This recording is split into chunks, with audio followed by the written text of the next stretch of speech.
સમાજની મુખ્ય ધારામાં દેશ આઝાદ થયો પછી દરેક વર્ણને લેવાની હતી, ત્યારે આ સમાજ ગામડે ગામડે ફરી અને પોતાનું ગુજરાન ચલાવતો હતો અને એક ખેલ બતાવવામાં આવતો હતો. એ ખેલ બતાવનારી આ પ્રજા છે.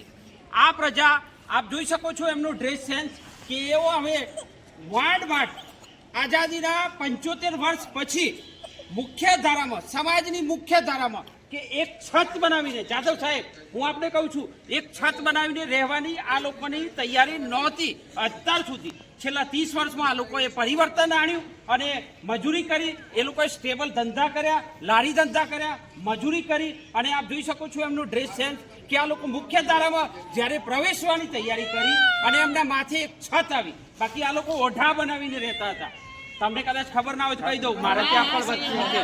ઓઢા બનાવીને રહેતી આ પ્રજા જોડે જે અન્યાય કર્યો છે, જે કોઈ તંત્ર હોય, એ પંચાયત હોય, હું ચેલેન્જ આપું છું ગુજરાત સરકારને કે ગુજરાત સરકાર ખાલી આ લોકોની જમીન આપે, એના માથે પાકી છત બનાવવાની જવાબદારી અમારું સંગઠન લઈ રહ્યું છે.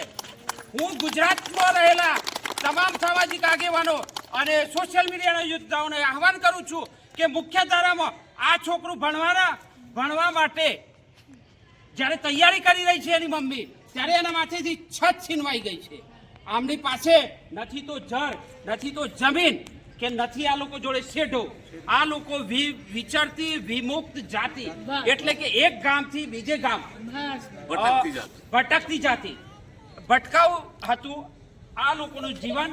આ લોકોએ મુખ્ય ધારામાં આવવાનો જ્યારે પ્રયત્ન કર્યો ત્યારે માનવતા વિરુદ્ધનું કૃત્ય મેઘરજમાં આ જાતિ સાથે થયું છે. જે અરવલ્લીના યુવાનોને હું આહવાન કરું છું કે કોઈ પણ સંજોગોમાં સાખી લેવામાં નહીં આવે.